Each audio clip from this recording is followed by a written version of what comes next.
Alerte rouge. Pour la troisième fois d'affilée, le Fonds monétaire international a revu hier ses prévisions à la baisse et estime qu'un tiers de l'économie mondiale devrait entrer en récession en 2023. Les perspectives s'assombrissent en raison des difficultés persistantes de production, de l'inflation qui rogne le pouvoir d'achat et du resserrement des politiques monétaires qui va peser sur le crédit et sur l'investissement.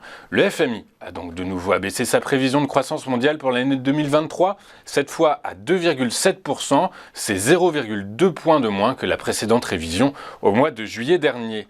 Ce ralentissement économique va toucher l'ensemble des États les plus riches, à commencer par les États-Unis, puisque la croissance y a été révisée à tout juste 1,6% en 2022 contre 2,3% attendu en juillet. 2023 pourrait être encore plus difficile puisque le fonds table sur une croissance de 1%. En Allemagne et en Italie, très vulnérables aux chocs sur les marchés du gaz et où l'explosion des prix de l'énergie donne du fil à retordre aux entreprises du secteur industriel, la récession semble inévitable l'an prochain. La croissance allemande se contractera de 0,3% et le PIB italien reculera de 0,2%. De son côté, la France peut espérer rester au-dessus de la ligne de flottaison avec une croissance de 0,7%. La Chine, deuxième puissance économique mondiale, devra de son côté connaître en 2022 sa pire année depuis plus de 40 ans, si l'on accepte la pandémie en 2020, avec une croissance attendue de tout juste 3,2% avant de repartir légèrement à la hausse en 2023 à 4,4%. Enfin, la Russie connaîtra une récession cette année, mais la situation devrait être moins marquée qu'envisagé au début de l'été, et ce en raison de la résilience des exportations de pétrole brut et de la demande intérieure avec un soutien accru des politiques budgétaires et monétaires et un rétablissement de la confiance dans le système financier. Le FMI y prévoit désormais une contraction de 3,4% pour 2022, mais c'est 2,6 points de mieux que les estimations de juillet dernier. La Chine a enregistré lundi dernier plus de 2000 nouveaux cas positifs au Covid-19, son niveau le plus élevé depuis un mois, et ce à l'approche du congrès du Parti communiste à Pékin qui met les autorités sur les nerfs. Le parti au pouvoir tiendra à partir de dimanche, dans la capitale chinoise, un congrès quinquennal majeur qui devrait permettre au président Xi Jinping d'arracher un troisième mandat inédit à la tête de la Chine.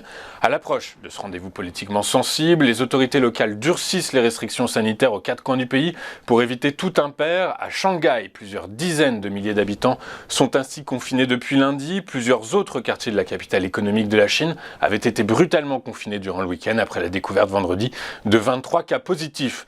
La Chine est la dernière grande économie à poursuivre une stricte stratégie sanitaire dite zéro Covid qui prévoit le placement en quarantaine des personnes testées positives, des confinements ciblés mais aussi des tests PCR généralisés et obligatoires pour accéder aux lieux publics.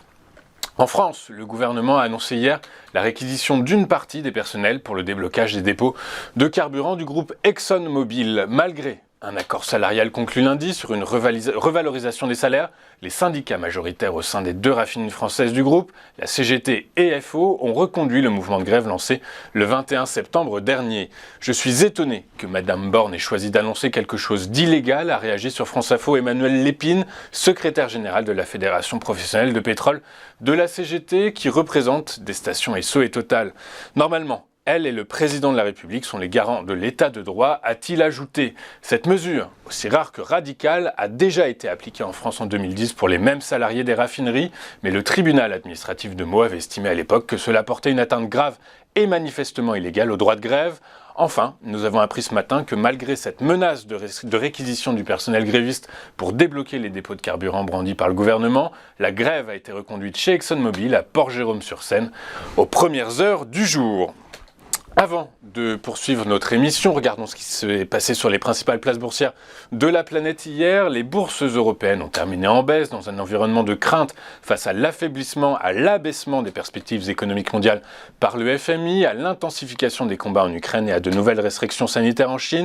À Paris, le CAC 40 a cédé 0,13% à 5833 points, le FTSE a reculé de 0,99% et le DAX a lâché 0,43%. À New York, la bourse a fini en ordre dispersé dans un marché très volatile avant les chiffres de l'inflation aux États-Unis aujourd'hui et demain et le début de la saison des résultats trimestriels des entreprises. Le Dow Jones a pris 0,12% à 29 239 points. Le S&P 500 a reculé de 0,69% à 3 587 points et le Nasdaq a plié de son côté de 1,1% à 10 426 points. En France, la santé et les biens de consommation ont été les principales hausses de la journée avec des gains respectifs de 1,18% et 0,7%. Le secteur de l'énergie a abandonné, lui, 2,09%, les financières 1,25% et les matériaux de base 1,17%. Emeris a réalisé la meilleure performance de la journée du SBF 120 avec un gain de 5,2% à 34,80 €.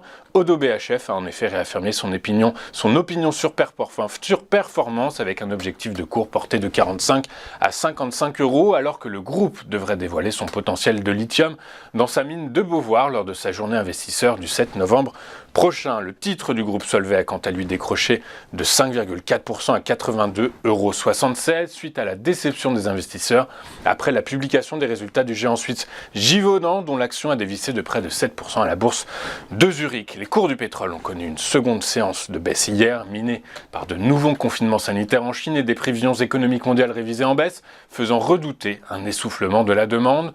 Les prix du baril de Brent de la mer du Nord pour livraison en décembre a cédé 1,98% pour clôturer à 94,29 $.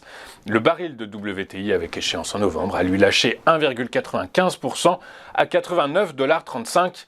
Le baril du côté des crypto-monnaies, le Bitcoin a signé une 5e séance consécutive de baisse. Il a perdu 1,22% mais préserve les 19 000 $ à 19 009 $ l'unité. L'Ethereum, lui, a clôturé dans le rouge pour la 3e séance consécutive. Il a reculé de 2,17% et navigue désormais sous les 1300 $ à 1276 $ l'unité. Nous allons marquer une toute première pause et juste après, nous ferons vivre l'ouverture en direct de la séance à Francfort, une ouverture décryptée par Eric Sebrin. Tout de suite sur Téléfinance.